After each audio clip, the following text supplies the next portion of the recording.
Hey guys, just wanted to hit you up. I already posted today a video that was actually filmed yesterday, but yeah, just because I didn't get it out yesterday, I didn't think about it. I made it on the run to somewhere, and then when I came home I forgot, and I got busy doing other things, and so yesterday's video is today, and this is like the video again, another video. So anyway, two of them today.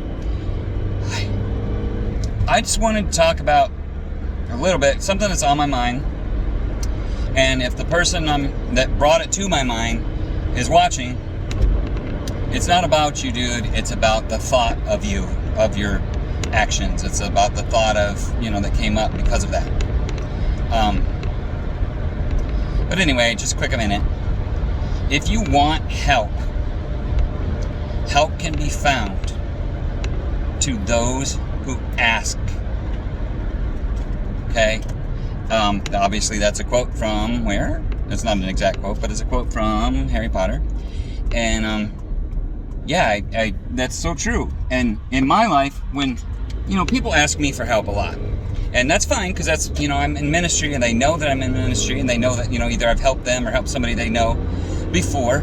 That's all fine, because I want word of mouth to get around. I want people to know that that's what I do and all that stuff. So that's good.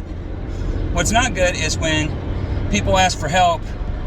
They hadn't talked to you in months and months and months, but when they do talk to you, they ask for help, and of course you're gonna try and help them because you love them, and not because the way they treat you, but because you love them, right? So no problem with helping somebody even though they haven't talked to me in months. Problem is then I ask somebody, today actually happened, but I've done this before, when I say, okay man, let's meet up so we can talk about what we're gonna do. And then they don't have time to meet up with me. They don't have time to talk with me person to person. Oh man, I think I'm gonna have, you know what, I think I had a hernia that's gonna come up in a minute. I'm like, there's so many weird excuses. Now, sometimes there's so many weird excuses that I don't know when they're telling the truth or not, because usually if their lips are moving, they're lying, or at least not telling the whole truth. And that's the way it is with a lot of people who ask for help. So if you want help, ask for it, and then act like you really want it. It's not a game, and it's to the people who are trying to help you. It's definitely not a game, because they want to see you do well.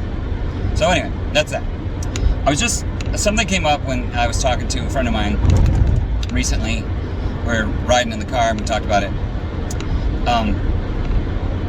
A lot of people, and it goes with what I was just saying, a lot of people only ask for help when they're in danger, in trouble, desperate, you have nowhere else to turn.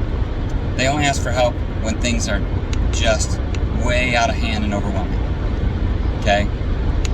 But they know, like in the case of me personally, I'm like a spare tire. They don't want to ever use me unless they really need me, and then they'll take me out of the trunk. Well, let's take that a little further, okay? We, as just human beings, we do this whole, God is our spare tire. Now, God is supposed to be in relationship with us. He's supposed to be our Father. He's supposed to be our Savior. He's supposed to be our friend. All of these things that God is supposed to be, but spare tire isn't one of them. I mean, the purpose of a spare tire kind of is, but not just a spare tire tossed in the trunk. You know what I'm saying? So a lot of people, though, they do that because that's what God seems to be for them, like a sugar daddy in the sky. When they need something, then they'll bring them out of the trunk. When you have a flat, like in my car, I haven't seen the spare tire of this car. Wow. I don't know. I don't know when I've seen it. Maybe a year ago. I don't know. I don't even know if I saw it then, but let's say it's probably been a year at least.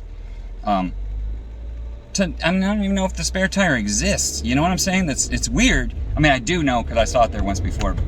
It's been so long, somebody could have taken it, something could have happened to it, it could be completely flat or rusted out or something, I don't know. But I don't even know, because I don't ever look at or check or have anything to do with my spare tire. But as soon as I have a flat, that's the first thing I'm going to do. And then the second thing is call road service, because I ain't changing my own tire. Just kidding. Well, not really kidding, but that doesn't go with my story. So, you're cruising along, you're doing your thing, you're going about your business, doing whatever the frick you want to do. Sorry, I was at a loss for words there, and I didn't know which word to say. Oh, I'm just gonna be honest. But anyway, you're riding along, you're doing your thing, you're doing whatever the heck you want to do. You're not even thinking about anything about your spare tire. You may be even driving places you shouldn't go. You may be driving on roads that are way too rough for you. You know you're not supposed to be there. You're driving along in your car, riding on all these rocky places and dips and pots and potholes in the road. Pots, that'd be weird. Anyway, all these things are happening on your road that you aren't supposed to be driving in the first place. And you don't even pay attention that you have a spare tire. Now, in particular, I'm talking about people that are blatantly driving down the road on roads they shouldn't be on, going down trails they shouldn't be on, and like literally trying, or not trying, but indirectly trying to bust a tire. They know what the end of what they're doing is, but they're doing it anyway. So there's those people, and then there's those people who are trying to do their best and trying to do right, and they only want the spare tire when they need it, and they hardly ever need it, so they don't pay attention to the spare tire. But go back to the people who are riding on a rocky road. They may go along and say, I don't need nothing, I got this, and they ride down that road and they keep on until they get in a mess. A million years ago, when I was a little kid, my uncle had this truck, and he and his family came over to our house in the wintertime, and we had a horseshoe driveway that went around the house. And the one side, we didn't use that at all in the wintertime because there's so much snow in that driveway. And he said something about, why don't you guys use that driveway? And we were like, because it's full of snow, And oh, I can fix that. We're like, you probably better not, because it's pretty deep. Oh man, my truck will go through anything. I'll plow that out for you right now. He didn't have a snowplow. But anyway, he went to plow it out, and he got so stuck that he could not move. He got so stuck that everybody had to push to get him out, and shovel too, I think. He got a ways before he got stuck, but he got stuck. Even though he thought he could do it, he didn't need nobody to tell him what to do, because he's a hard-headed Arkansas person, He was determined to be able to do all that, hey, y'all watch this, hold my beer, all those that kind of things. He was very much that guy. But my point is you think that you got it sometimes, and you're doing something you're not supposed to be doing. You've already been told it's a bad idea, or you've read that it's a bad idea, or whatever. It's a bad idea in your conscience. It's a bad idea on paper, all that stuff.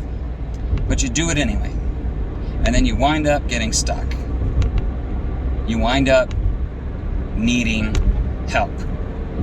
So like in the case of my uncle, he had to call on all of us, well, not necessarily me because I was a small kid, but he had to call on everybody to help him push and shovel to get that truck out. And, they did. And he never really backed down. I think he was embarrassed, but he didn't back down from his cool story. He was, he was cool, Mr. Cool. And he really was cool. I'm not making fun of that.